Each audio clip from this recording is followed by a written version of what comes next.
Pensaba un poco cómo había empezado Lucía, ¿no? Con este relato casi de ciencia ficción. Yo le decía a Lucía que estaba bueno que lo leyera porque hasta los nenes más chiquitos podían entender que era una ridiculez. Un interrogatorio de alguien que contesta y alguien que pregunta sin escuchar la respuesta, porque no le interesa la respuesta, habla de desde dónde parte el que pregunta. Es casi como un juego de niños, salvo que se trata de un proceso que llevó a la cárcel al principal líder político de Latinoamérica, a aquel que en 8 años sacó a 36 millones de pobres, ¿sí? Y lo llevó a otorgar ciudadanía en una población de 210 millones de personas. Entonces, la detención de Lula, la detención de Lula hace muy pocos días, nos lleva a no poder pensar, hablar de lo que hoy nos convoca, que es tratar de ver qué significa esto de judicialización de la política, y quizás hacer un juego con lo que trajo recién Sebastián, ¿no? La politización de la justicia.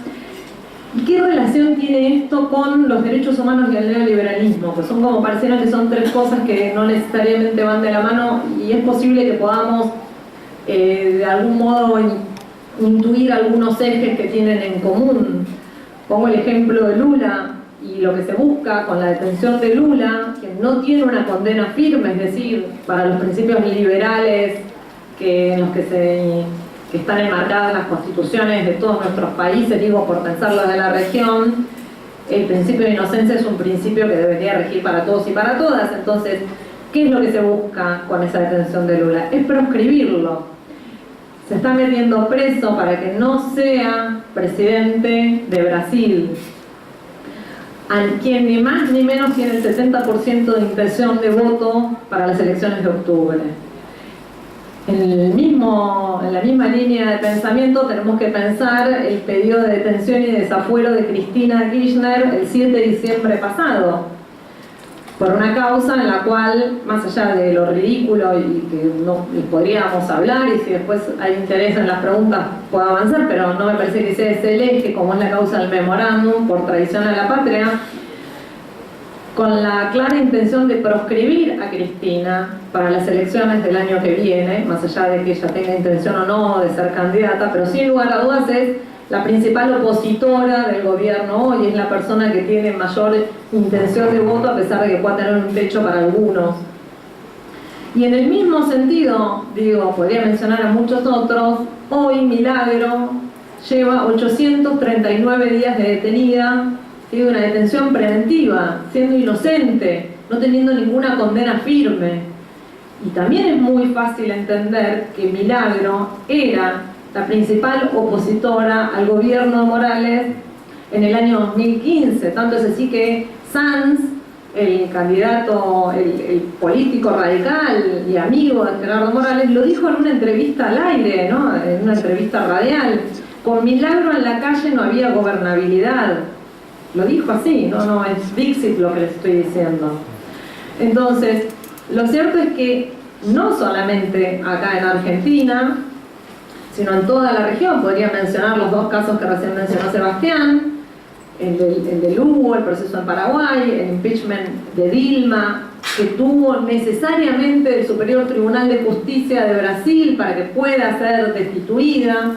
Pero podríamos pensar en la detención de Glass, que es el anterior vicepresidente de Ecuador, la situación de Zelaya en Honduras. Podríamos seguir pensando otros actores políticos de relevancia de la región que terminan presos o perseguidos por el Poder Judicial. Y uno podría decir, cambió, digamos, de repente todos los líderes populares son corruptos y efectivamente llegó el momento de que el Poder Judicial cumpla un rol central, que es meter presos a todos los chorros. ¿Sí? Esta podría ser una explicación, es una explicación que la vemos en TN todos los días, es una explicación que nos viene formateada y de la cual nos taladran cotidianamente los medios de comunicación. No importa si se llama Bonadío, si se llama Juan Mor, si se llama Puyén Germano, en todos los lugares vamos a tener un juez que cumpla este rol. La pregunta, para aquellos que pensamos que eso no es así, ¿sí?, sin entrar en tela de juicio de los errores o no errores o de los hechos de corrupción que efectivamente todos sabemos que sucedieron en las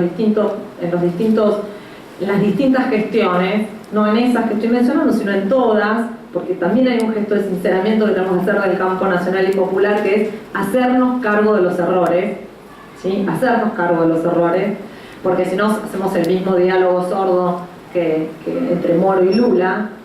Pero lo cierto es que sabemos que esa no es la razón de esas persecuciones judiciales. Y la pregunta que nos tenemos que hacer es, ¿cuál es el sentido? ¿Para qué? Digamos, ¿cuál es la finalidad? El formato más o menos ya lo conocemos. Líderes populares que tienen una fuerte potencia y vigencia en la actualidad, es decir, no se persigue a Menem, quien está siendo juzgado en este momento por el encubrimiento a la AMIA, ¿sí?, y que está libre. A Menem no se lo persigue. Estamos pensando en que se persigue a aquel que tiene potencialidad política, que tiene vigencia política, con la finalidad claramente de proscribirlos, de asegurar, por un modo que no sea el democrático, ganar elecciones, mantenerse en el poder, llegar al poder, como fue en el caso de Brasil. Pero nosotros tenemos otro problema, porque acá, en nuestro país, llegaron al poder estos CEOs, como decía Sebastián, por el voto popular, ¿sí? Estamos viviendo un momento muy particular en nuestra historia, porque es la primera vez que los sectores más concentrados de poder llegan al gobierno por los votos, es decir, porque la gente los elige. Y un poco esto nos frustra, ¿no? Nos frustra, nos genera indignación, nos hacemos preguntas cómo es posible, y quizás tengamos que pensar un poco estos vínculos que la charla intenta poner en eje, para ver si podemos alcanzar algunas respuestas o algunas, o como dice Sebastián, llegar a alcanzar algunos nuevos interrogantes que nos permitan pensar juntos. Y lo primero que a mí me gustaría pensar es si existe algún vínculo directo, necesario, entre derechos humanos y neoliberalismo. Y entonces uno se preguntaría, ¿existe alguna relación, todos podríamos preguntarnos, entre el ajuste tremendo que estamos teniendo en el país, entre el aumento de tarifas, entre la baja de nuestros salarios, de nuestro poder adquisitivo, entre la concentración de capitales, entre la centralidad que tiene la ganancia financiera en nuestro país, sobre la apertura comercial indiscriminada, por mencionar solamente algunos de los principales ejes rectores de las políticas económicas actuales, con el retroceso en materia de memoria, verdad y justicia? ¿Tiene alguna relación con la autonomía de las policías, con los discursos legitimantes vinculados a la violencia policial? ¿Hay alguna relación con la pérdida de soberanía, como recién me decía una compañera, que estamos sufriendo y que en esta provincia en particular también tiene un eje central? ¿Hay alguna relación entre esas medidas claramente de shock neoliberal con la detención de Milagro, con la detención de Fernando Esteche, ¿sí?, con la muerte de Nahuel, con la muerte de Santiago Maldonado, con la muerte del pibito Ferreira de Tucumán, con la víctima de Chocobar, que ya no me acuerdo el nombre porque lo que nos quedó es la doctrina de Chocobar? Y esta pregunta es central, ¿sí? Es central, porque yo estoy convencida que sí existe una relación.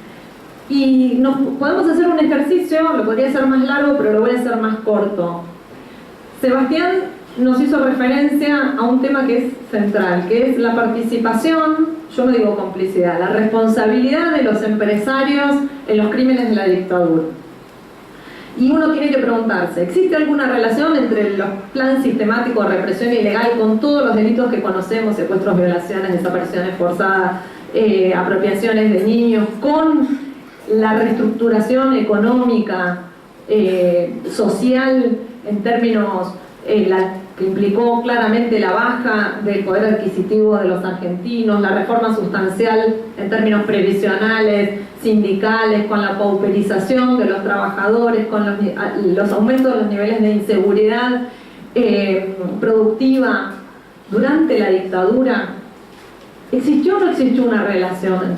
Lo cierto es que aquellos que estudiaron el tema y que estudian el tema tienen clarísimo que hubo un punto de inflexión en el año 1975 con el Rodrigazo, que implicó ese momento como el momento del comienzo del neoliberalismo en nuestro país, ¿sí?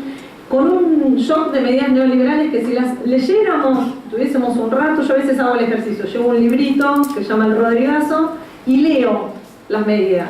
Yo no digo que es algo que sucedió en el 75. Una por una se repiten exactamente a lo que dijeron hoy a la mañana Caputo, los ministros de Hacienda y de Economía en nuestro país. Lo cierto es que a partir del año 1975 se llevaron adelante una serie de políticas que implicaron un cambio en el patrón de acumulación. Para que lo pensemos entre todos, hay una torta de plata, ¿sí? Y esa torta se reparte. No se puede aumentar la torta siempre es el universo. Lo cierto es que para 1974 esa torta se repartía 48% para los trabajadores, 52% para el capital. Fue casi el momento del 50-50. Argentina venía para el año 1974 de 3 décadas de crecimiento continuo. La tasa de desempleo era del 2%. Claramente esa conquista, ese corrimiento de los límites sobre los beneficios que tenía el capital, es decir, los empresarios, la oligarquía terrateniente argentina, la industria, había sido, ustedes saben que nadie nos regala nada, ¿no? Y al pueblo muchísimo menos, porque quizás algunos los regalan con la baja de las retenciones, pero a nosotros nunca nos van a regalar nada ni nunca nos regalaron nada. Para alcanzar ese 48%, se alcanzó a base de la lucha, centralmente de la lucha sindical de base, que tuvo una relevancia central durante los años previos, centralmente en la década del 60 y comienzos de la década del 70. Lo que se dieron cuenta en la década del 70 es que no había forma de correr ese límite, es decir, hacernos retroceder en nuestras ganancias, en nuestra calidad de vida, si no era con el nivel de violencia que se llevó adelante el plan sistemático de represión ilegal. Se sabía, de hecho, los niveles de organización sindical de base eran tan elevados, tan fuertes en todas las fábricas, que era imposible sin 30